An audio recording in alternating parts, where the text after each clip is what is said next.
선한 힘이 우릴 감싸시니 믿음으로 일어나길 기대하네. 주 언제나 우리와 함께 계셔 하루 또 하루간을 세워 주께서 밝히신 작은 촛불이 어둠을 헤치고 타오르네. 그 빛에 우리 모두 하나 되어 온 누위에 비추게 하소서. 그 선한 힘이 우릴 감싸시니 믿음으로 일어나길 기대하네. 주 언제나 우리와 함께 계셔 하루 또 하루간을 새로워. 이 고요함이 깊이 번져갈 때 저 가슴 벅찬 노래 들리네. 다시 하나가 되게 이끄소서. 당신의 빛이 빛나는 이 밤 그 선한 힘이 우릴 감싸시니 믿음으로 일어나길 기대하네. 주 언제나 우리와 함께 계셔 하루 또 하루간을 새로워. 아멘. 우리 다 함께 시편 51편 1절에서 7절 말씀을 합독하시면서 성령강림은 21번째 주일 종교개혁 주일 예배를 드리시겠습니다. 시편 51편 1절로 7절입니다.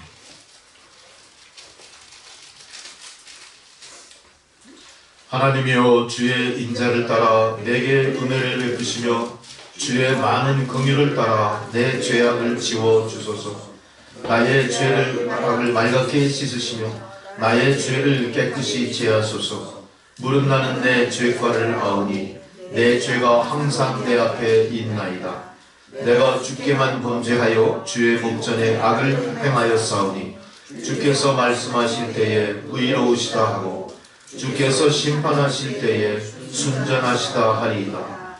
내가 죄악 중에서 출생하였으며 어머니가 죄 중에서 나를 잉태하였나이다. 보소서 주께서는 중심이 진실함을 원하시오니 내게 지혜를 은밀히 가르치시리이다.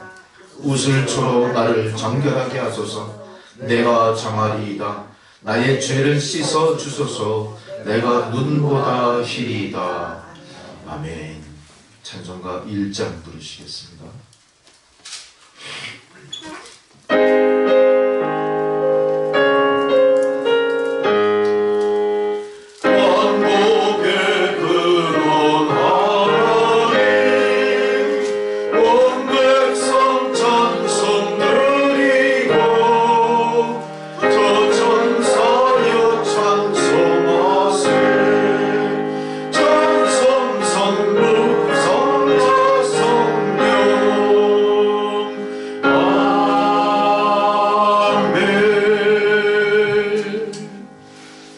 사도신경으로 우리 신앙을 고백하시겠습니다.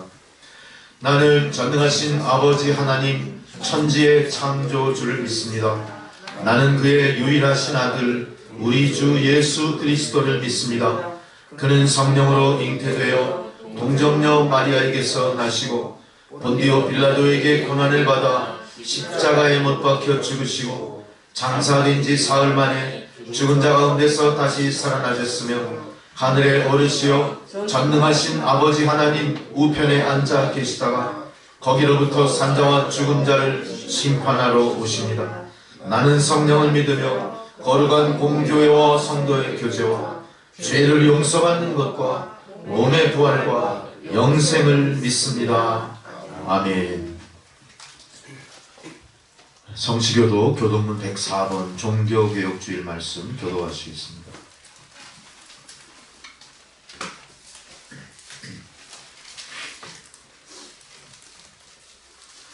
나의 힘이신 여호와여, 내가 주를 사랑하나이다.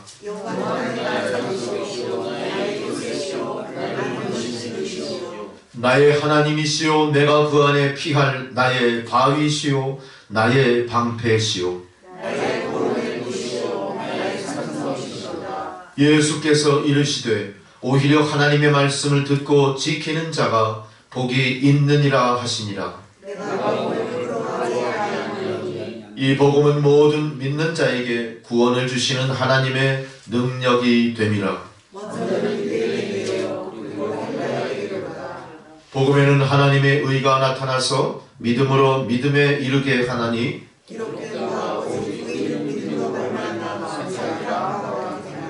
너희가 내 말에 거하면 참으로 내 제자가 되고 우리 주 예수 그리스도로 말미암아 우리에게 승리를 주시는 하나님께 감사하노니, 항상 주의 일에 더욱 힘쓰는 자들이 되라. 아멘. 다 함께 침묵으로 우리의 죄를 고백하는 고백의 기도 드리시겠습니다. 다 함께 기도하십니다. 주여,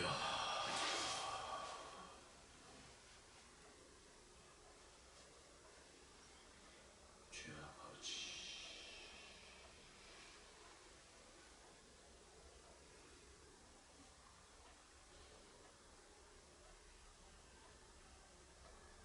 주여 아버지,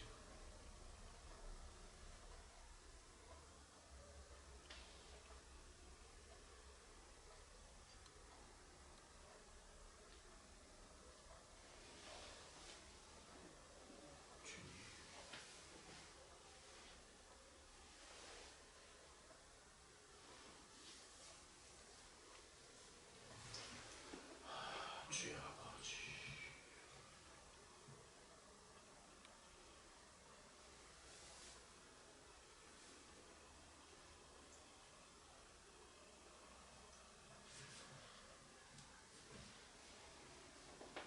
인자와 자비가 풍성하신 하나님 아버지, 세상 풍조에 휩쓸리고 시류에 떠밀려 믿음의 본분을 망각한 채 그렇게 하루하루 뜻없이 살아가던 주의 백성들은 오늘 다시 성전으로 부르시고 귀한 생명의 말씀으로 거듭나게 하신 것 감사를 드립니다. 주의 말씀 앞에, 그리고 하나님 거룩한 얼굴 앞에, 그 임재 앞에 우리가 섰을 때 우리의 몸과 마음을 주여 보혈의 피로 우슬초로 정결케 하여 주옵소서. 반복하며 짓는 모든 죄에서 우리를 자유하게 하소서. 세상 모든 사람들이 관심 있어 하는 것에서 우리가 그것에 귀 기울이고 본질을 깨닫되 그 풍조에 휩쓸리지 않는 믿음의 절개를 지켜나갈 수 있는 저희들 모두가 되게 하여 주옵소서. 모든 것을 주님 앞에 온전히 의탁하옵고 예수 그리스도의 이름으로 기도드렸습니다. 아멘. 절기에 따른 성경 봉독입니다. 첫 번째 봉독, 레위기 19장 1절에서 2절 말씀.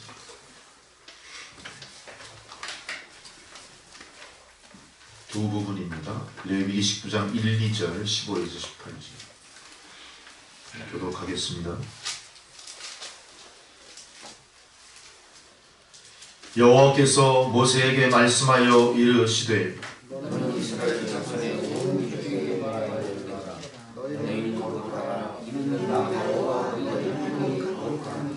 15절에서 18절입니다.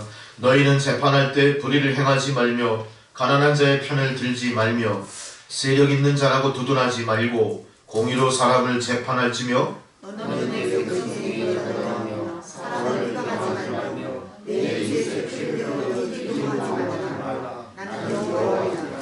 너는 내 형제를 마음으로 미워하지 말며 내 이웃을 반드시 간책하라. 그러면 내가 그에 대하여 죄를 담당하지 아니하리라. 원수를 갚지 말며 동포를 원망하지 말며 내 이웃 사랑하기를 내 자신과 같이 사랑하라. 나는 여호와이니라. 아멘. 두 번째 사도서간의 봉독입니다. 데살로니가 전서 2장 1절로 8절 말씀입니다.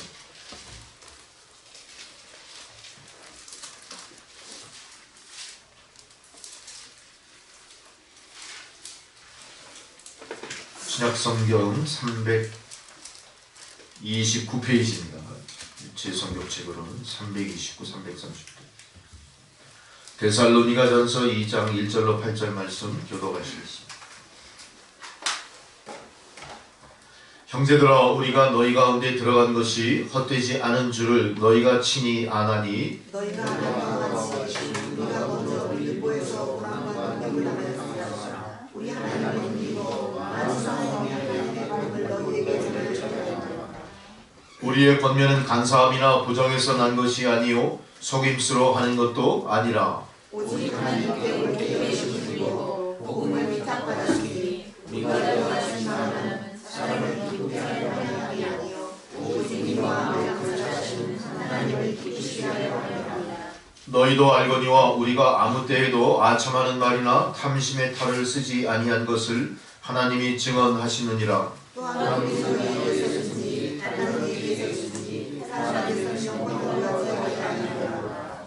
우리는 그리스도의 사도로서 마땅히 권위를 주장할 수 있으나 도리어 너희 가운데서 유순한 자가 되어 유모가 자기 자녀를 기름과 같이 하였으니 우리가 이같이 너희를 사모하여 하나님의 복음뿐 아니라 우리의 목숨까지도 너희에게 주기를 기뻐함은 너희가 우리의 사랑하는 자 됨이라. 아멘.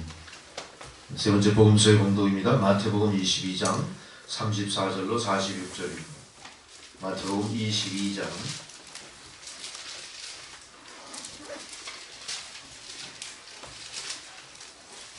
34절에서 46절의 말씀. 예수께서 사두개인들로 대답할 수 없게 하셨다 함을 바리새인들이 듣고 모였는데, 선생님, 율법 중에서 어느 계명이 크니이까?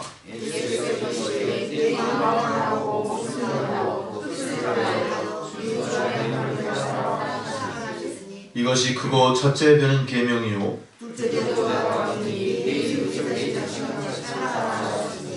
이 두 계명이 온 율법과 선지자의 강령이니라. 너희는 그리스도에 대하여 어떻게 생각하느냐? 누구의 자손이냐? 대답하되 다윗의 자손이니이다.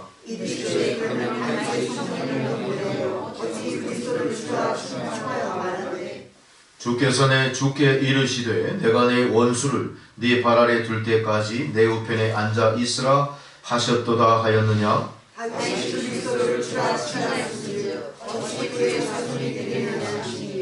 같이 있습니다. 한마디도 능히 대답하는 자가 없고 그날부터 감히 그에게 묻는 자도 없더라. 아멘. 찬송가 585장 부르시겠습니다.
널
15장 11절로 24절의 말씀입니다.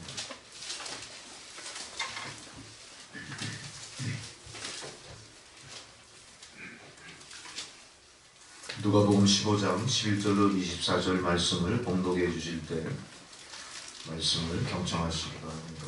주의 말씀입니다. 예수 그리스도 육성으로 말씀하십니다. 또 이르시되 어떤 사람에게 두 아들이 있는데 그 둘째가 아버지에게 말하되 아버지여 재산 중에서 내게 돌아올 분깃을 내게 주소서 하는지라. 아버지가 그 살림을 각각 나누어 주었더니 그 후 며칠이 안 되어 둘째 아들이 재물을 다 모아가지고 먼 나라에 가 거기서 허랑방탕하여 그 재산을 낭비하더니 다 없앤 후 그 나라에 크게 흉년이 들어 그가 비로소 궁핍한지라. 가서 그 나라 백성 중 한 사람에게 붙어 사니 그가 그를 들러보내어 돼지를 치게 하였는데 그가 돼지 먹는 쥐업 열매로 배를 채우고자 하되 주는 자가 없는지라. 이에 스스로 돌이켜 이르되 내 아버지에게는 양식이 풍족한 품꾼이 얼마나 많은가. 나는 여기서 주려 죽는구나.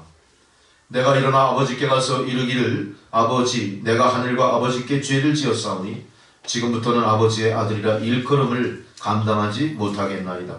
나를 품꾼의 하나로 보소서 하리라 하고 이에 일어나서 아버지께로 돌아가니라. 아직도 거리가 먼데 아버지가 그를 보고 측은히 여겨 달려가 목을 안고 입을 맞추니 아들이 이르되 아버지 내가 하늘과 아버지께 죄를 지었사오니 지금부터는 아버지의 아들이라 일컬음을 감당하지 못하겠나이다 하나 아버지는 종들에게 이르되 제일 좋은 옷을 내어다가 입히고 손에 가락지를 끼우고 발에 신을 신기라.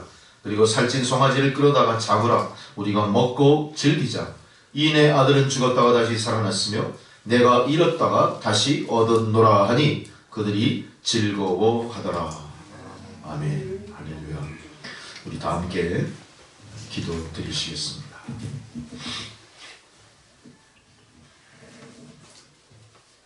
하나님 아버지 긍휼과 자비를 베푸소서. 이제 겨울이 닥치는 이 계절에 온 인류는 다시 한번 팬데믹의 공포에 떨고 있을 수밖에 없습니다. 그동안 준비한 것들이 다 미흡하거나 부족하거나 소용이 없는 것을 우리가 비로소 알 때에 우리가 절망 속에 빠져 있나이다. 우리가 개발한 백신이라고 하는 것도 부작용이나 여러 예후에 있어서 생명을 장담하지 못할 만큼 불완전한 것임을 우리가 깨달으면서 다시 한번 우리의 어리석음을 후회하고 있는 현실 속에 우리가 살아가고 있습니다. 아버지 하나님, 마음에 상처받고 육신의 질병으로 고통하는 많은 사람들, 온 인류가 그 마음속에 진정한 주님의 위로와 치유와 하나님의 축복을 간절히 바라는 그런 때인 줄 믿습니다. 그러나 과연 우리가 우리의 잘못을 인정하고 회개하고 주님의 도우심을 온전히 구하고 있느냐를 생각할 때 우리가 그렇지 못한 현실을 뒤돌아보면서 우리의 불순종하고 불충성한 모습 또한 이 시간 회개하며 주님 앞에 다 내려놓습니다. 하나님 아버지, 진실로 우리의 마음속 저 깊숙한 곳에서의 진정한 회개와 통찰과 각성과 아버지 하나님 후회가 오늘 주님 앞에 드려지게 하여 주옵소서. 역경 속에서 만난 주님을 순경 속에서 부인하고 잊어버렸던 그런 아버지 하나님, 어리석고 잘못된 모습에서 우리가 완전히 돌아서게 하여 주옵소서. 다시 한번 주의 거듭나게 하시는 보혈의 능력과 보혜사 성령의 도우심이 필요합니다. 하나님 불쌍히 여겨 주옵소서. 그 보혜사 성령의 능력으로 주의 말씀보다 더 금과 옥조처럼 여기고 있는 세상 사람들의 쾌락, 세상 사람들의 끝을 모르는 그런 불순종, 하나님 그것이 주 앞에 종식되기까지 하나님 주의 권능으로 임하여 주옵소서. 아버지 하나님, 종소리가 멈춘 성전이 다시 한번 종소리로 사람들을 깨우게 하소서.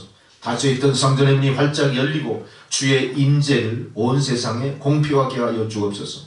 세상 사람들이 추구하는 희락과 화평이 주 안에 있음을 다시 한번 우리가 몸소 실천하며 증명해 보이는 그런 역사가 성도와 교회 가운데서 나타나게 하여 주옵소서.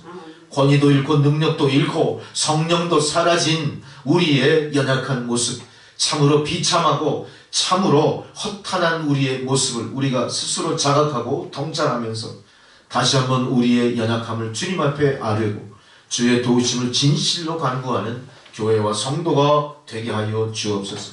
세상의 복음을 추월하는 세상의 대중문화의 그 엄청난 영향력 속에 갈 바를 몰라 갈팡질팡 헤매는 저희들의 모습을 하나님 얼마나 가슴 아프게 바라보고 계실지 하나님의 마음을 헤아리는 저희들의 모습이 되게 하여 주옵소서. 다음 세대를 짊어지고 가야 될 젊은이들의 사상과 그들의 마음과 장래의 소망과 이상까지도 지배하는 그런 대중문화의 엄청난 영향력 속에 숨어서 우리를 속이고 있는 사탄 마귀의 괴유를 분별하지 못하고 배척하지 못하고 대적하지 못하고 물리치지 못하는 우리의 연약함을 우리가 스스로 자각하고 이 모든 것들을 주님 앞에 내려놓고 주의 도우심을 간구하는 성도들이 되게 하여 주옵소서.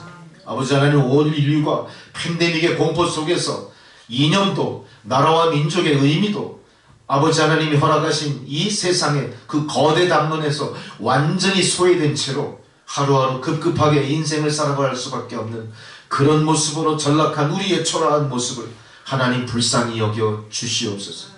정말로 우리가 다시 한번 주님 안에서 장래의 소망을 꿈꾸고 그것을 이루어내기 위하여 하나님의 뜻을 헤아려 쫓아가는 그런 신실한 믿음의 길을 다시 되찾는 성도와 교회들이 되게 하여 주옵소서.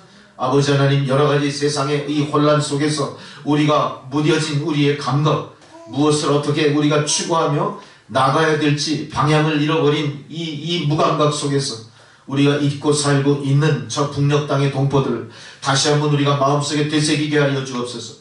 우리와 같이 호흡은 하지만 우리와 같이 생각하지 못합니다. 우리와 같이 깨닫다고 하지만 그 깨달음의 목적이 다르고 그 깨달음의 결과가 다른 그런 또 다른 삶을 살아가는 저 북녘 땅 갇힌 자들의 삶을 우리가 한시도 잊지 말게 하여 주옵소서.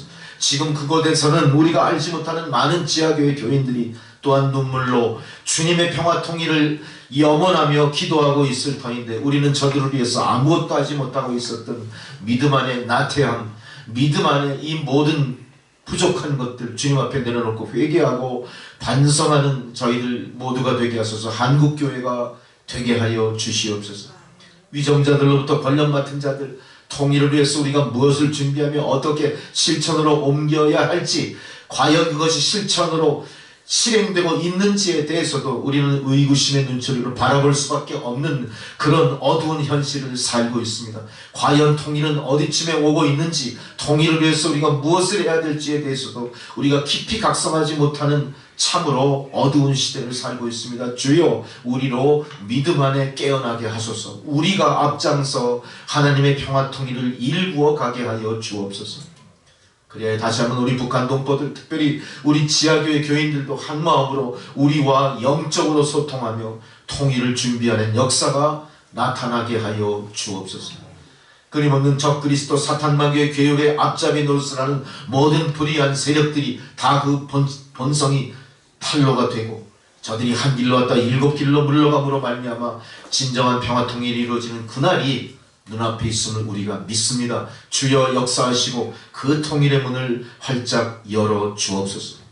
또한 우리는 나름대로 대처하지만 저 북녘 땅의 동포들은 코로나19 바이러스로부터 어떻게 대처해 나가고 있는지, 그것을 어떻게 방역하고 치료받고 있는지 저희들은 알 수가 없습니다. 얼마나 많은 사람들이 죽어가고 있는지도 우리가 알 수가 없습니다. 하나님, 우리의 답답한 심정을 이해하시고 도우셔서 저 북녘 땅의 현실이 온 세상에 다 드러날 수 있도록 강권하시는 주 성령이여 역사하여 주옵소서. 그래야 우리가 진정으로 저들을 어떻게 도우며 저들을 어떻게 세우며 저들을 어떻게 회복시키는데 한마음이 될지를 우리가 정확히 판단하고 그것을 실천에 옮길 수 있는 이 나라 이 민족, 특별히 대한민국이 될 수 있도록 주여 도와주시옵소서. 꿈꾸지 않는 젊은이들, 다음 세대 인구 절벽을 눈앞에 들고 있는 이 노령화 사회 속에서 과연 대한민국의 모든 그리스도의 조국의 교회들은 어떻게 대처하고 있는지 하나님 모든 교회들마다 각성하게 하시고 이 현실을 직시할 수 있는 지혜로운 판단을 내리게 하여 주시옵소서. 또한 아버지 하나님, 오늘 귀한 생명의 말씀을 통하여 우리에게 허락하신 종교개혁의 의미가 공동체와 개인에 어떤 의미를 주고 있는지, 우리가 어떻게 각성하고 이것을 계승하고 계속하여 실천에 옮겨야 될지를 깨닫는 귀한 이 예배의 시간이 되게 하여 주옵소서. 주여, 또한 우리 남천교회 모든 성도들, 자녀들, 그들의 가정과 가족들과 허락하신 생업을 주님 손에 의탁합니다. 이 험난한 세상 속에서 그것들을 보존하여 주시고, 그것들 모든 것들이 주 안에서 보존됨으로 말미암아 세상에 소망이 되는 역사도 나타나게 하여 주옵소서. 예배를 방해하는 모든 영들을 물리치게 하시고, 하나님의 말씀을 전하고 받는 모든 것들이 방해받지 않도록 역사하소서. 은혜의 하나님이시여, 귀한 생명의 말씀을 통하여 우리 안에 변화의 역사, 회개의 역사, 거듭남의 역사, 치유의 역사가 나타나게 하옵소서. 또한 우리 남천교회 새신자, 낙심한 자, 떠났던 자들이 다시 돌아와 성전에 비어있는 자리를 채우게 하시고, 전도의 문이 활짝 열림으로 오는 자마다 정착하여 작은 자가 천을 이루고 약한 자가 강국을 이룬다 약속하신 그 말씀이 우리 남천교회 안에서 구현되게 하옵소서. 모든 것을 주님 앞에 온전히 의탁하오며 예수 그리스도의 이름으로 간절히 기도드렸습니다. 아멘.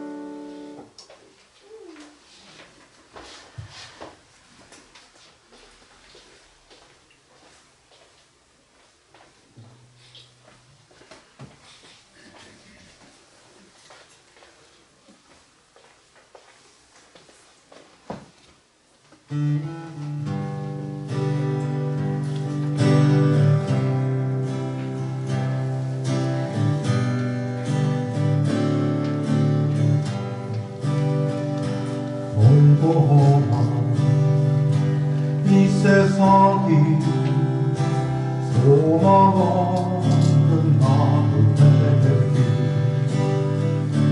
방황하고 헤매이며 정처없이 살아왔네.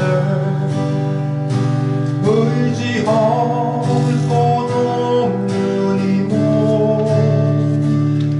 위로받고 살고 가서 세상 꼭 날아가다 모든 것을 다 잃었네. 무거운 짐 등에 지고 쉴 곳 없어 헤쳐오는데 쓰러지고 넘어져도 위로할 자 내겐 없었네. 세상에서 버림받고 귀한 세월 감당하던 아버지를 만났을 때 죄인임을 깨달았네.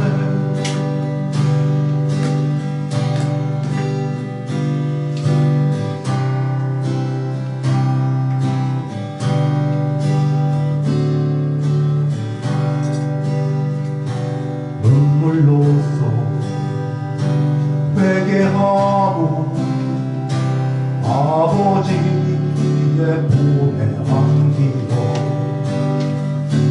죄악으로 더럽히고 십자가에 못 박았네. 구원함을 얻은 기쁨 세상에서 제일이라 영광의 길 허락하신 내 주 예수 찬양하네.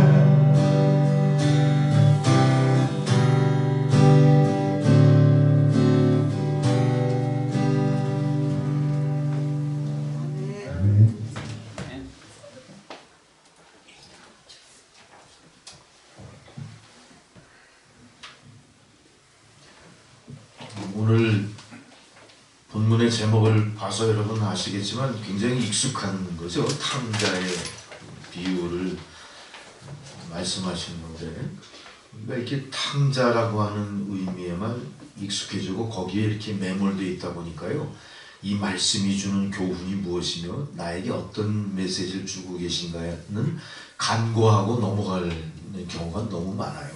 익숙하지만 과연 뭘 말씀하시는지에 대해서 오늘 우리가 제대로 잘 깨달아야 될 줄로 믿습니다.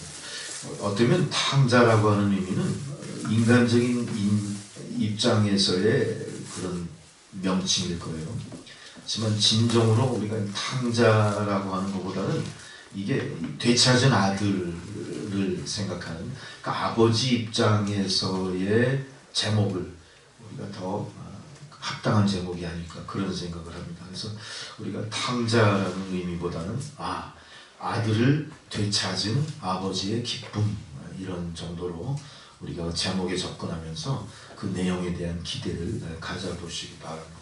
여러분, 오늘 이야기는 한 가족 공동체를 탈출한 둘째 아들의 이야기예요. 잘 아시죠? 아들이 둘이 있었어요. 두 번째 아들이 가족 공동체를 탈출을 했습니다. 자, 이 탈출은 어떤 탈출일까요? 변화와 개혁을 향한 나름대로의 몸부림이에요. 그 행위에 있어서는 어때요? 우리가 부정적으로 볼 필요 없습니다. 가족들이 어떻게 돼요? 나중에 자녀가 장성하면 부모 곁을 떠나죠. 자연스럽게 바라볼 수 있는 거예요. 합당한 겁니다. 그거는 새로운 세상에 대한 도전이고 미지의 세계에 대한 또 나름대로의 모험일 수도 있어요. 근데 그렇다면은 과연 하나님께서 그런 의도로 이런 비유를 주셨을까? 그건 아니라는 거죠. 잘 생각해 보셔야 됩니다. 우리가 예수를 믿는다고 하지만 우리의 인식의 체계는 아직도 인본주의 중심이에요. 말씀과 하나님 창조 질서 중심이 아니라는 얘기죠. 이게 애초부터 잘못된 거예요. 우리가 인본주의, 인간이 겪었던 역사 속의 교훈을 체계로 우리가 모든 인식의 체계를 그렇게 만들어 놓고 듣고 배우다 보니까 어떻게 돼요? 거기서 나오는 결과도 인본주의적인 결과를 내놓게 되는 거예요. 인본주의가 나쁘다는 건 아닙니다만 인본주의는 결과적으로 뭐죠? 하나님의 창조 질서 안에 포함된 인본주의여야 되는데 그거를 뛰쳐나가버리는 거예요. 인간은 어떤 의미에서 하나님의 창조 질서를 벗어남으로 인해서 진화하기를 원하는지도 몰라요. 진화라는 건 뭡니까? 인간이 인간의 범주를 벗어나 신의 경지까지 가겠다는 겁니다.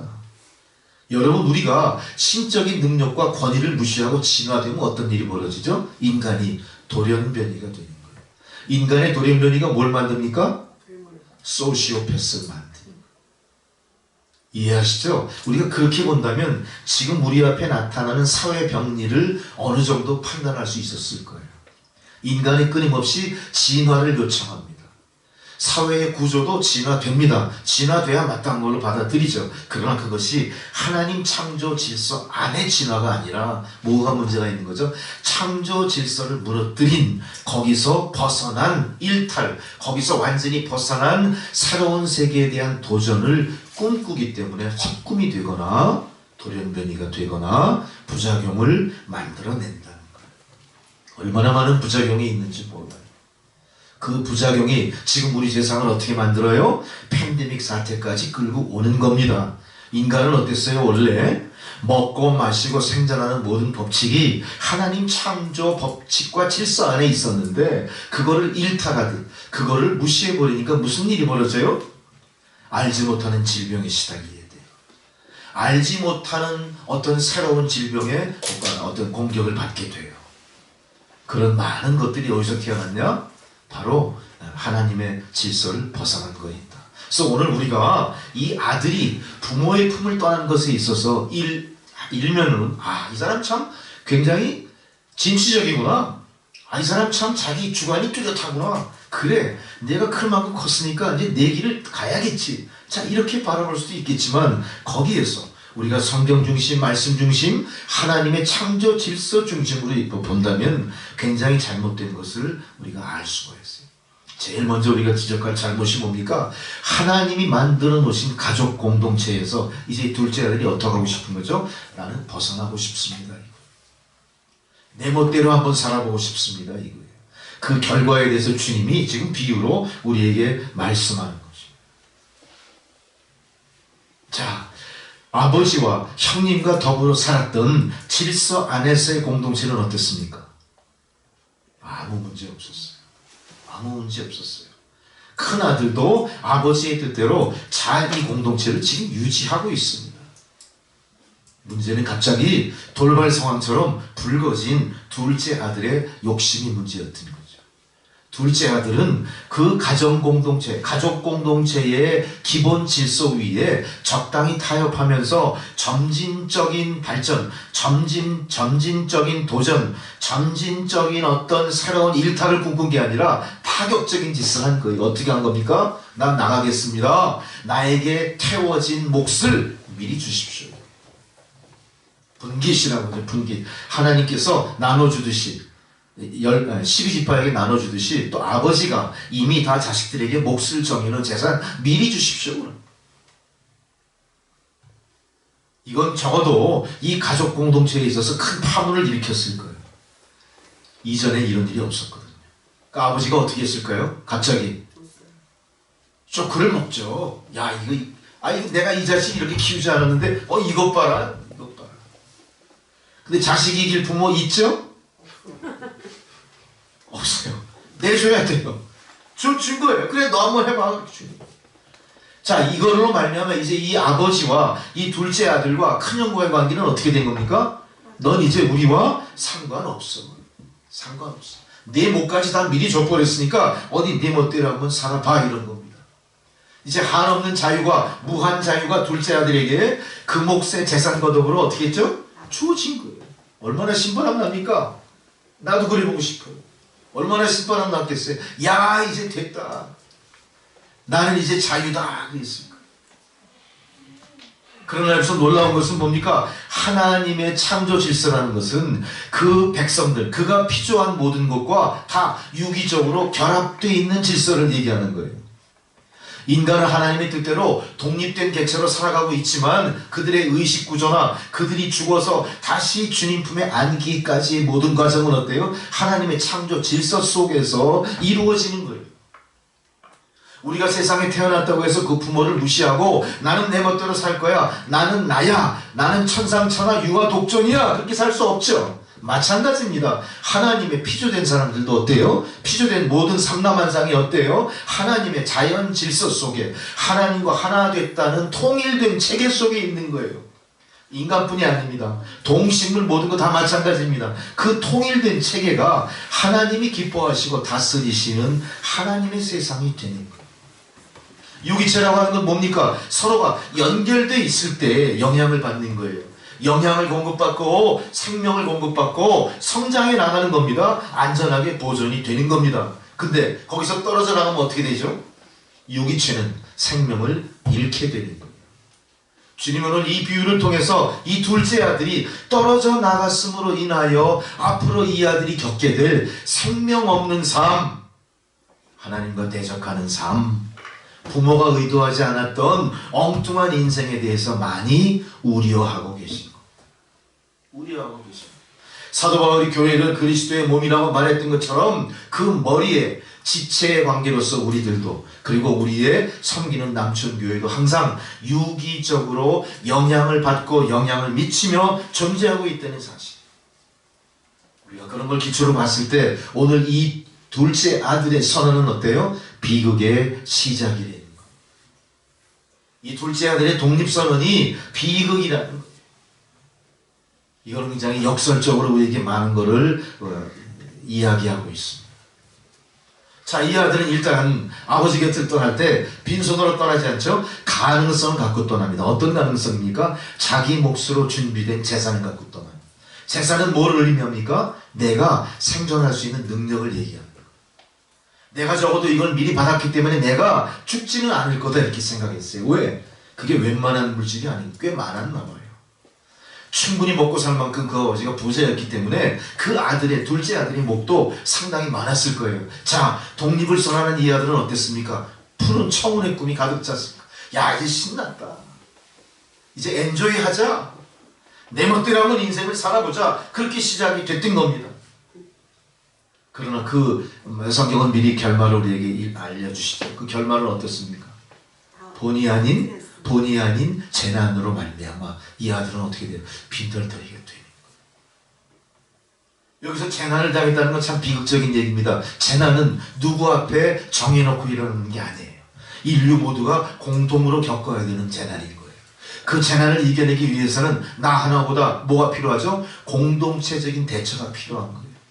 재난은 혼자 이겨낼 수 없는 겁니다. 누군가 옆에서 도와줘야 되고, 누군가 옆에서 어드바이스 해야 되고, 누군가 옆에서 경험을 이야기해야 되고, 누군가 옆에서 나를 이끌어주는 직접적인 힘으로 작용할 때 고난을 이겨내는 거예요. 자, 아버지와 함께 했던 공동체는 어땠습니까? 무수한 고난이 있었습니다. 장마도 졌습니다. 극심한 가뭄도 있었습니다. 메뚜기 떼의 습격도 있었을 거예요. 농사가 제 멋대로 되지 않죠. 하늘을 바라봐야 되는 겁니다. 얼마나 많은 고난이 있었겠습니까? 그러나 넉넉히 이겨내고 부자로 살게 됐던 거죠. 그거는 왜 그랬어요? 하나님의 창조의 질서 안에 유지되는 가정 공동체, 가족 공동체, 신앙 공동체의 유기적인 결합이 있었기 때문에 가능합니다. 이 아들은 떨어져 나가버렸다. 처음에는 기뻤죠. 처음에는 얼마나 푸른 꿈에 가득 찼는지 몰라요. 얼마나 아름다운 파랑새를 쫓았겠습니까마는 얼마 되지 않아서 이겨낼 수 없는 고난에 딱 직면하게 되니 그 고난을 직면했을 때 이 사람은 데뷔라는 게 아니라 지금 어떻게 했습니까? 둘째 아들은 모든 걸 다 그냥 예비 없이 다 써버린 거죠. 그 주변에 어드바이스 할 사람도 없고 통제할 사람도 없고 제멋대로 된 거예요. 그 무책임한 거죠. 무책임한 거. 무책임한 독립이 가지고 오는 비극을 오늘 우리에게 보여주고 있는 겁니다. 여러분, 우리가 상황을 바꿔서 그 당시에 이 비유의 말씀을 지금 우리에게 적용한다면 우리도 그 말씀을 통해 큰 교훈을 얻을 수가 있습니다. 적어도 인류는요 13세기까지는 산업화에 대한 꿈이 없었어요. 그냥 어때요? 하늘이 주는 거 그냥 받아서 그 소출대로 먹고 사는 거예요. 16세기가 지나서 17세기가 넘어가면서 어떤 일이 벌어집니까? 사람들이 우리가 이 자연의 체계를 잘 이용하면은, 요걸 잘 활용하면 현재의 소출을 배로 늘릴 수 있겠구나. 더 많은 사람들에게 식량을 공급할 수 있고 행복한 삶을 보장해 줄 수 있겠구나. 뭐에 도전합니까? 하나님의 자연적인 체계, 하나님의 생명 체계에 도전하는 겁니다. 뭐랍니까? 멘델의 유전 법칙을 통해서 뭐를 해요? 돼지를 많이 생산하는 거, 젖을 많이 생산하는 거예요. 농업기술이 발달되면서 1모작, 2모작, 3모작 무언가 소출을 더 많이 늘릴 수 있는 농업혁명도 일어납니다. 그러면서 산업혁명을 통해서 뭐가 일어납니까? 하늘만 바라보지 않아도 우리가 얼마든지 경제를 유지하고 먹고 살 수 있겠구나, 이렇게 됩니다. 사람들은 그 다음부터 어떻게 합니까? 농토보다 훨씬 더 경제적이고 더 많은 부가가치를 생산하는 공장을 짓기 위해서 어떻게 하죠? 농토를 공장으로 바꿔버립니다. 댐을 만듭니다. 댐으로 인해 수몰되는 많은 평야가 생기겠죠. 자, 이제 하나님의 자연체계는 어떻게 돼요? 인간의 욕심에 예속되는 모습이 돼버리는 거예요. 신났죠? 소출이 많으니까. 영국은 해가 지지 않는 나라로까지 세계 최강대국이 되는 겁니다. 산업혁명의 중심에 있던 나라. 모든 사람들은 영국의 전철을 그대로 답습하는 거예요. 우리도 저렇게 산업화시키자, 그렇게 된 거예요. 결국은 어떻게 됩니까? 세상이 하나님의 창조의 질서에 도전하고 파괴하고 우리의 의지대로 하다 보니까 지금 어떻게 돼요? 세상이 빈익빈 부익부는 더 심해졌어요. 분명히 많은 걸 만들어내고 엄청나게 많은 과잉 생산이 벌어지는 것 같지만 가난한 사람들은 어때요? 13세기나 21세기나 똑같이 가난한 거예요. 아프리카 대륙이나 제3세계 사람들은 어때요? 꿈으로만 꿈꾸고 있을 뿐이지 부유한 삶을 살 수는 없는 거예요. 자, 이게 둘째 아들이 직면한 현실과 우리가 닥친 현재의 모습이 너무나 기묘하게도 교차되면서 우리의 마음에 씁쓸한 흔적을 남기는 거예요. 우리가 어떻게 해야 될까? 이 둘째 아들처럼 우리가 망하게 되는 거 아니냐 하는 위기의식도 느끼셔야 돼요. 우리가 많이 생산하고 많이 소비하는 대신 어떻게 됐습니까? 하나님의 자연질서 체계가 완벽하게 망가져 버린 거예요. 여러분, 지금 우리가 먹고 있는 감자, 고구마, 콩 같은 거 다 어떻죠? 어떻게 만듭니까? 그냥 씨 뿌리고 그냥 하나님 주시는 대로 걷어들이나요? 뭐 만들죠 그거? 원자력을 동원해서 뭐라고 합니까 그거? 유전자 조작하죠? 그게 몸에 나쁘나 몸에 좋으냐 별소리 다 있어요. 그 소출이 어떻게 돼? 10배, 20배, 100배는 늘어나버린 거예요. 그렇다고 온 세상 인류의 기아가 해결됐습니까? 아니잖아요. 대신 땅은 어떻게 됐어요? 점점 더 황폐해 갑니다. 여러분, 우리의 땅속은 이제 몇 년 지나지 않으면 어떻게 돼요? 지하수를 뽑으려고 푹 관을 꽂으면 뭐가 나옵니까? 그 안에서 썩은 돼지 피가 나올 거예요. 썩은 닭 피가 나올 거야. 여러분, 이건 심각한 거예요. 이제 우리에게 필요한 건 뭘까요? 이 둘째 아들처럼 주어진 기회를 마음껏 선용한 게 아니라 마음껏 이용해서 쾌락을 추구하면서 부어라 마셔라 진탕 즐기고 살다가 다 탕진하고 없어지는 꼴이 우리 앞에 눈앞에 닥치는 거예요. 이제 우리의 비용은 새로운 생산을 위한 투자가 아니라 어떻게 되죠? 다시 회복하기 위한 비용이 각 나라마다 엄청나게 부과가 됩니다. 탄소 배출을 다 줄이기 위해서 각 나라가 어떻게 합니까? 회의를 통해서 어떻게 하죠? 그 코펜하겐 선언 같은 거 있죠. 1984년인가 87년 어떻게 해요? 탄소 배출이 많은 나라는 탄소세를 더 많이 부과해야 된다. 이렇게까지 하는데 지금 어때요? 탄소세를 낸다는 건 뭡니까? 그동안 자기네들이 파먹은 거에 대한 다 개워내는 거예요. 그들이 망가뜨린 거에 대한 회복세를 내는 거예요. 세상이 여기까지 왔습니다만 아직도 세상은 정신 못 차리고 있죠? 정신 못 차려요, 우리가. 계속해서 이 자연이 우리를 돌아가게 하고 다시 회복하고 다시 소생될 줄 착각하는 거예요. 여러분, 아니라는 겁니다. 하나님은 이미 이 둘째 아들의 이 에피소드를 통해 지금 우리가 닥칠 장래의 모습을 미리 보여주시는 거예요. 미리 보여주시는 거예요. 하나님이 갖고 계신 그 창조의 질서가 망가지는 것에 대해서 우리는 다시 한번 관심을 가지셔야 돼요. 우리의 가정이라는 공동체가 흔들리는 것에 대해서 우리는 책임을 느껴야 돼요. 흔들리는 우리의 가정 공동체를 통해서 어떻게 우리의 다음 세대가 믿음의 세대로 다시 태어날 수 있겠습니까? 우리의 믿음은 이 세대로 끝나버리는 거예요. 그게 하나님의 뜻일까요? 그들이 닥칠 세상은 어떤 세상이겠습니까? 무질서한 세상, 소망 없는 세상, 천국이 사라져버린 깜깜한 세상이 되지 않겠습니까? 거기에 대해서 우리는 일말의 각성을, 죄책감을 느끼죠. 자, 가정의 파괴와 모든 세상의 파괴, 자연의 파괴와 동시다발적으로 자꾸 일어나는 겁니다. 가정의 파괴는 건전한 가치관을 자식들에게 얘기해 주지 못해요. 하나님의 약속을 전수하지 못합니다. 하나님의 축복을 대를 물려주지 못하는 거예요. 왜? 내가 살아보니까 별 볼일도 없는 것 같아. 죽을 때는 하나님을 부정하고 죽는 장로들도 있다는 소리 있잖아요. 우리가 영적으로 교육하지 않습니다. 영적으로 이것이 얼마나 귀한 자산인지 스스로가 포기해버렸는데 자식들에게 뭘 주겠어요? 우리가 자식들에게 뭘 가르칩니까? 먹고 마시고 즐겨라 가르쳐요? 남보다 더 많이 배워서 저들을 지배하라 가르칩니까? 뭘 가르칠 겁니까? 무엇을 양육할 겁니까?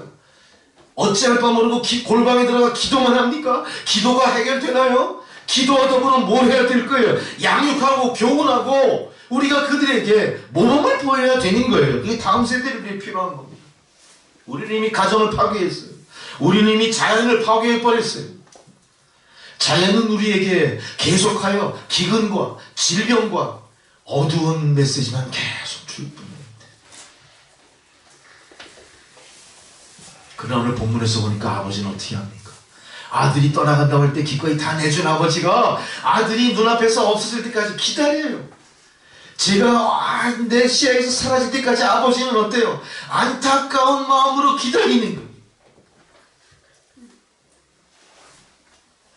우리가 본문에 언급한 거고 다음 주에 보면 뭐가 나오냐면 큰아들의 이야기도 나오죠. 큰아들은 둘째 아들이 다시 돌아왔을 때 그냥 동네가 북적북적했죠. 막 무슨 막 들쑤져 놓은 것처럼 왜 그래? 그 집에서 일하는 사람들한테 뭔 일이야? 그랬더니 아이고 우리 둘째 아드님이 돌아왔어요. 아니 그 녀석 그거 큰 골칫덩어리 그 돌아온 게 뭐가 좋다고 난리를 치는 거예요. 그게 큰아들은요. 큰아들은 어때요? 그 둘째 아들이 돌아와서 아버지가 기뻐하는 게 너무 싫은 거야.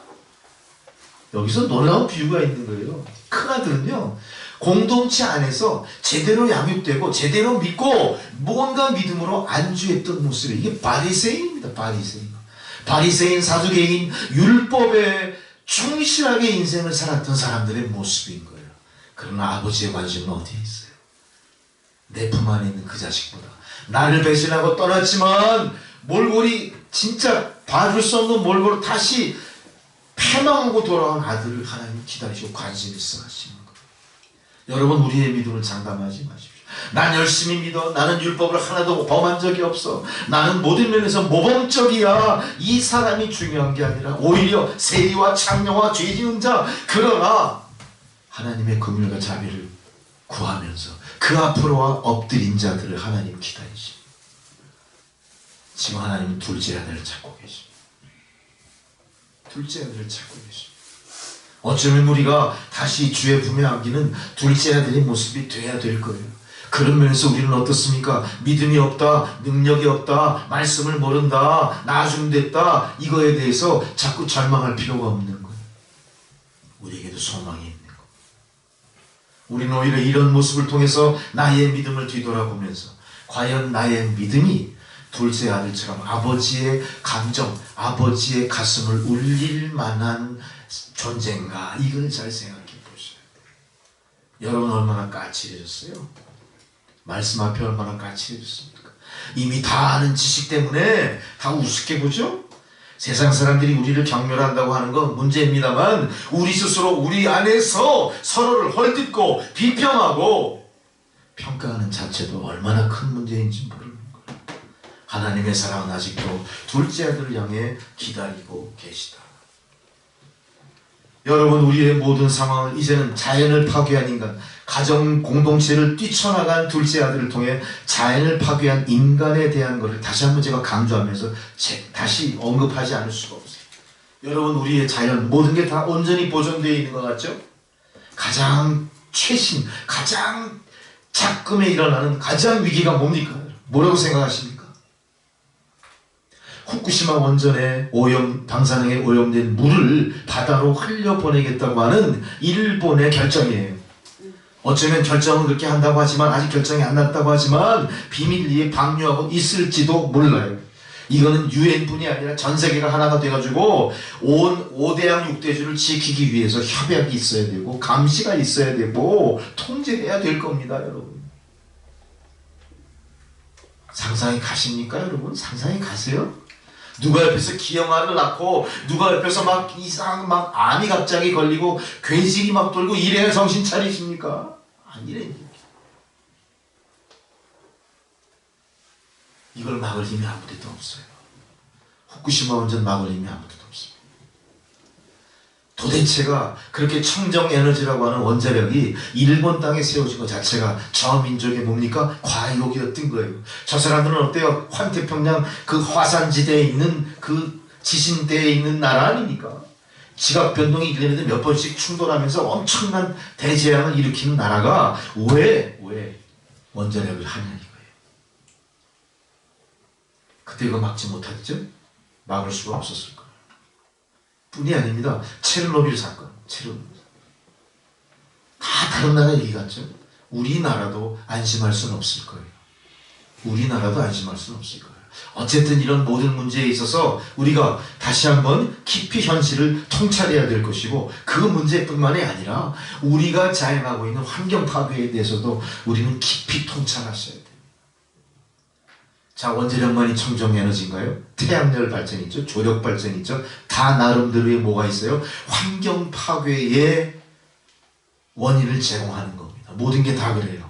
자연스럽게 이루어지는 건 아무것도 없어요.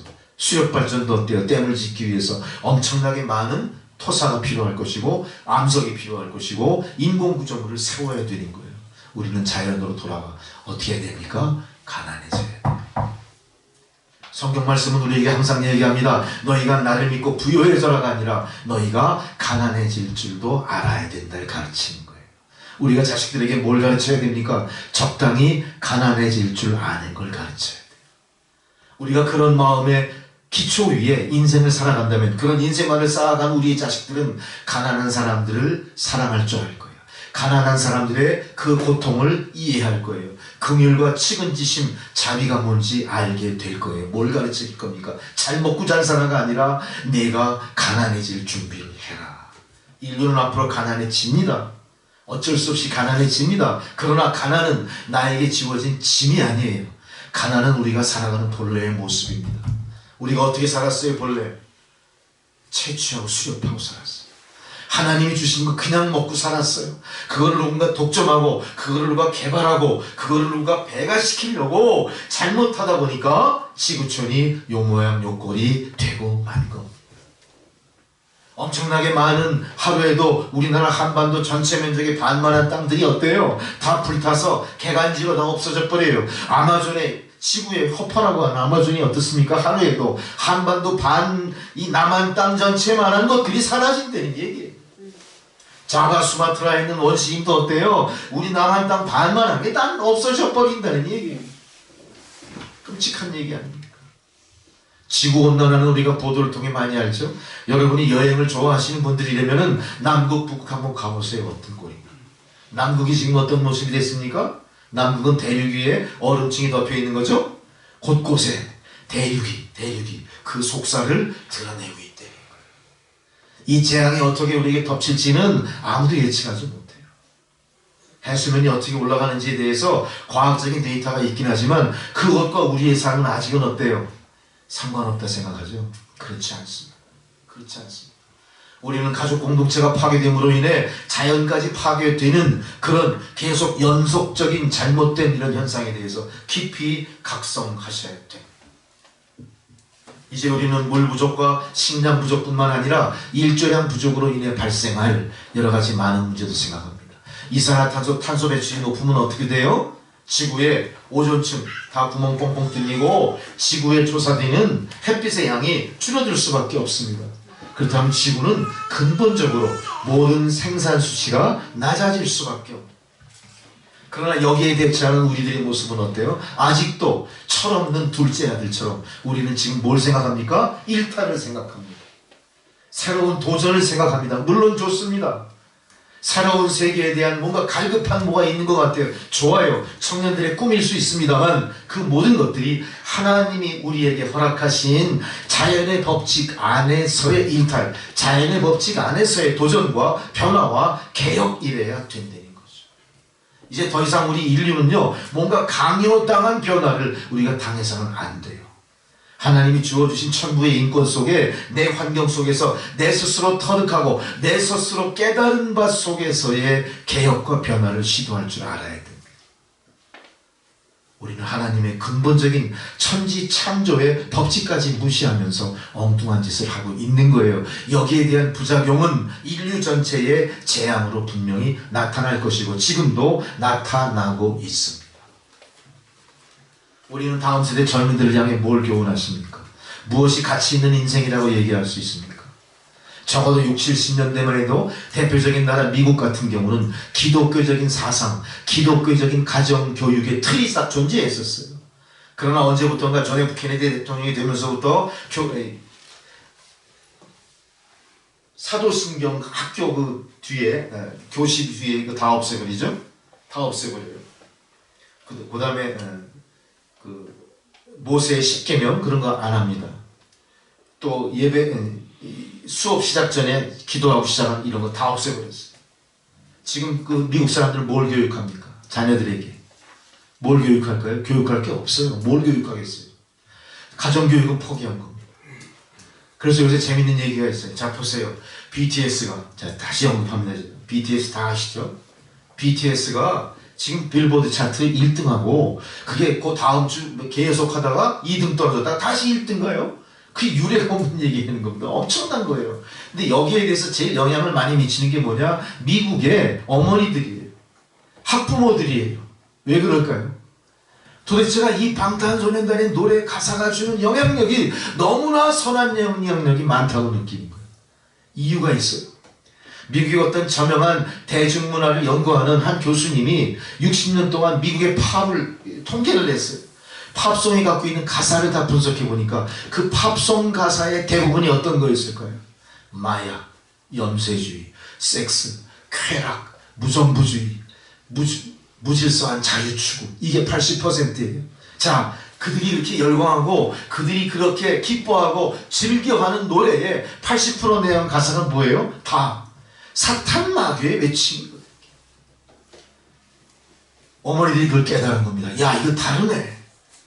자, BTS가 누군지 몰라도 이들이 빌보드 1등을 했다니까 가사를 한번 분석해 본 거예요. 그들이 유행시켰던 모든 노래를 들어보니까 가사가 다 어때요? 대부분이 선한 거예요.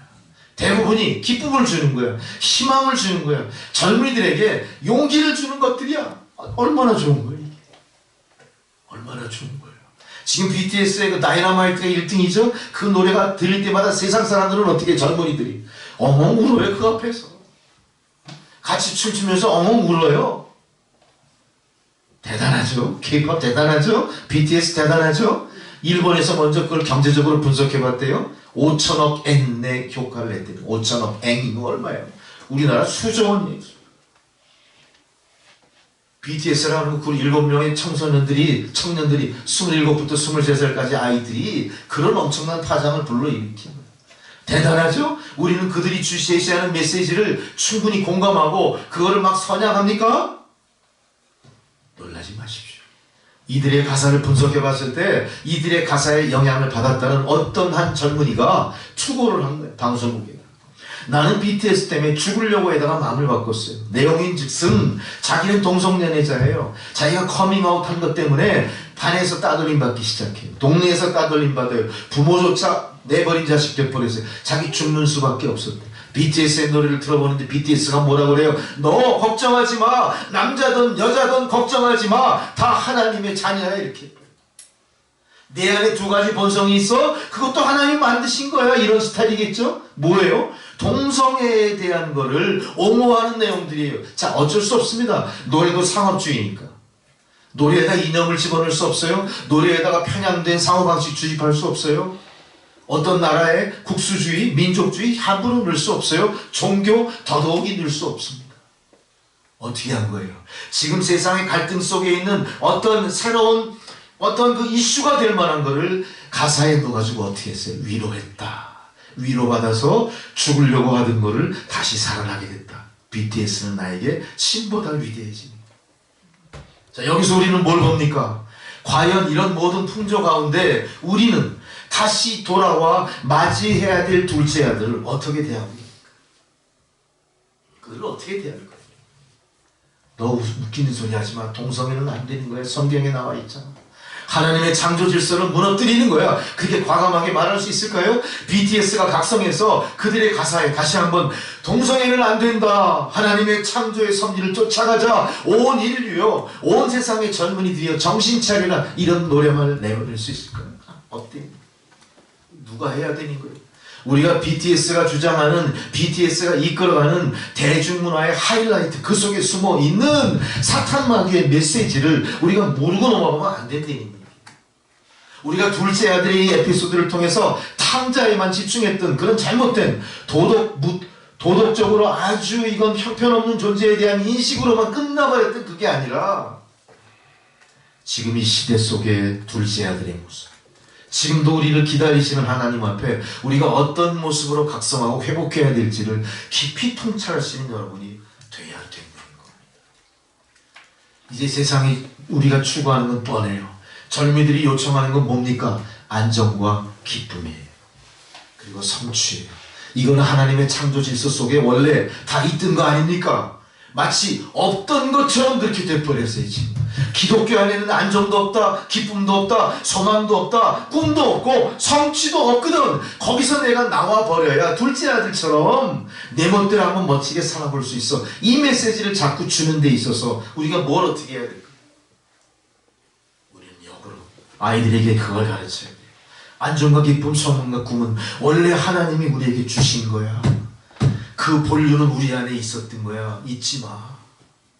내가 오리지널이야, 저건 가리지널이야, 그렇게 가르쳐줘야죠. 이제 우리는 예수를 믿으면서 뭘 얘기해요? 너 가난해지는 용기, 가난해지는 용기를 가져야 되고, 이제 그 안에 더불어 살 수 있는 인류 공동체를 만들어 나가는 게 너의 임무야. 이렇게 자식들에게 가르칠 수 있어야 돼요. 그럴 때 세상은 안정을 찾기 시작합니다. 그럴 때 세상은 무연고 사치까지 포기해야 되는 그런 어리석고 어처구니 없는 종말적인 인생이 사라집니다. 기다려주는 아버지가 안 계실 때면 둘째 아들은 어떻게 됐을까요? 무연고 사채 포기각서 속에 잿더미로 사라질 존재였을 거예요. 여러분 지금 우리나라 한 해에 무연고 사채 포기각서 쓰는 사람이 얼마나 될까요? 엄청 많아요. 엄청 많아요. 한번 찾아보세요. 인터넷에. 우리 세상이 이렇게 살만한 세상이 되고 밝은 세상이 된 것 같지만 누구도 둘째 아들, 기다려주는 아버지가 계신 둘째 아들로 그나마 회복돼야지 그거조차 기약이 없다면 우리는 어떻게 돼요? 세상에 아무 흔적도 없어질 뿐. 다시 한번 우리가 각성해야 됩니다. 종교개혁 530년이 오늘 주일이에요. 우리의 개혁은 뭡니까? 아버지께로 돌아가는 것. 우리의 개혁은 뭡니까? 하나님의 창조 질서 안에서의 변화를 추구하는 거예요. 거기에서 일탈은 우리를 돌연변이 만듭니다. 그 품을 벗어나려고 하는 것은 만용일 수 있고 그거는 나뿐만 아니라 많은 사람에게 부작용을 일으킬 거예요. 많은 사람을 불행하게 만들 수 있습니다. 저 공산주의 김정일이 김정은이처럼 명심하십시오. 우리의 개혁은 뛰쳐나가는 게 아닙니다. 잃어버린 걸 되찾고 아버지를 기쁘게 하는 그의 자녀로 돌아가는 겁니다. 본질을 회복하는 겁니다. 우리의 모든 허상을 다 주의 보혈의 피로 씻어내고 온전한 모습으로 주님 앞에 가서 주여 당신 처분에 맡기겠습니다. 이런 겸손한 모습으로 가는 걸 겁니다. 이것이 우리에게 소망이에요. 이것이 우리 안에 있을 때 우리가 빛이 되고 소금이 되는 겁니다. 이제 우리는 외부로부터 개혁을 강요당하는 모습이 아니라 내가 먼저 주도적으로 내 안에 잘못된 것을 하나하나 개혁해 나가는 그런 시기가 온 줄로 믿습니다. 하나님이 얼마나 급하셨으면 BTS를 통해서 호소하실 거예요. BTS라도 끌어내야 뭔가 조금 많이 이해가 정신을 좀 차리겠습니다. 우리는 BTS처럼 꿈과 같이 그렇게 아름답고 파랑새 같은 거에 현혹돼서 본질을 잊어먹는 여러분 되셔서는 안 돼요. BTS를 통해서 그 문을 들어가 조롱 속에 갇힌 파랑새를 해방시켜야 돼요. BTS는 어쩌면은 세상이라는 조롱 속에 갇혀있는 이쁜 파랑새일 수도 있어요. 걔들은 아름다운 소리를 지적이지만 그 소리는 사탄 마귀의 유혹의 소리일 수도 있다는 거예요. 거기에 현혹돼서 본질을 잊어먹지 마십시오. 우리가 가야 될 길은 아버지의 품입니다. 우리가 해야 될 개혁은 하나님의 창조의 질서를 회복하는 개혁입니다. 그게 우리의 소망일 줄 믿습니다. 그 일을 위해서 우리가 다 한 마음으로 나가시는 저와 여러분 되시기를 주의 이름으로 축원합니다. 주님, 그 은혜와 사랑으로 아직도 우리를 기다리고 계신 그 아버지의 모습을 우리가 바라보며 그 품으로 달려가게 하여 주옵소서. 예수님의 이름으로 기도드렸습니다. 아멘. 찬송가 278장 봉헌성으로 드리겠습니다.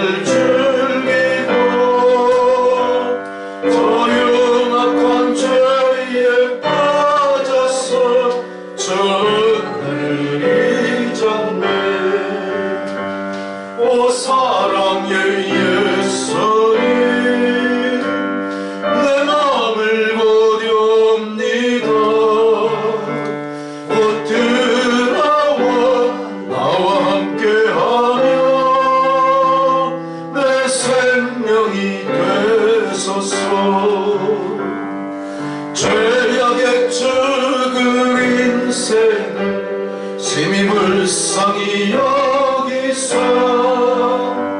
저 하늘의 영광 버리고 이 세상에 오셨네. 오 사랑의 예수님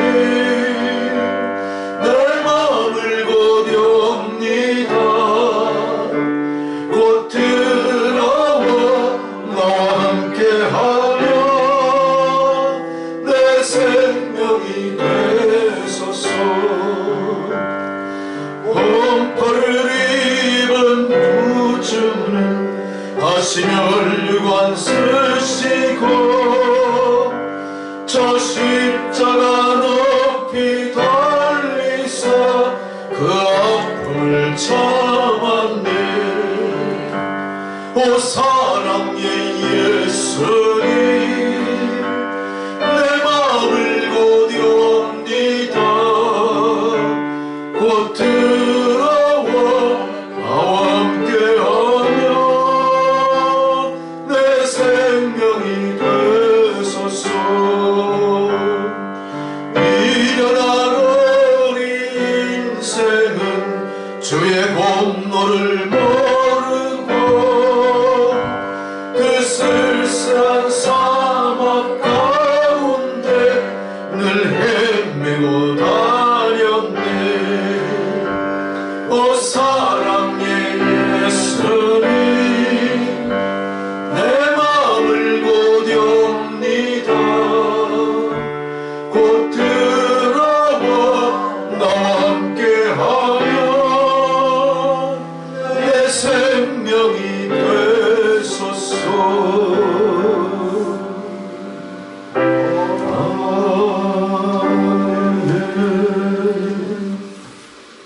하나님, 대저 저희들이 무엇이건데 아직도 그 살인문을 열고 집 나간 자식을 기다리는 그 어버이의 심정으로 우리를 기다리고 계시고, 하나님, 우리가 오늘 귀한 말씀을 통해 우리의 처지를 깨닫고 이제 다시 주의 품에 달려가 안길 때 하나님 반기시고 잔치를 배설하시고 좋은 비단 옷을 입히시고 가락지를 끼워주신 것처럼 이제 우리의 삶이 돌이켜 하나님의 영광에 머무는 그런 놀라운 은혜를 누리는 저희 모두가 되게 하여 주옵소서. 우리가 이 어두운 세상에 소망이 되기를 소망합니다. 빛이 되고 소금이 되는 우리 본연의 믿음의 자세가 회복되는 역사가 나타나게 하옵소서. 또한 우리의 삶을 늘 필요한 것으로 채우시고 공급하시는 가운데 이제 우리가 믿음으로 그 물질을 성별하고 제물을 바쳤사오니 하나님 이 예물이 쓰이는 곳에 하나님의 영광이, 하나님의 놀라운 은총의 역사가 나타나게 하옵소서. 예수 그리스도의 이름으로 기도드렸습니다. 아멘.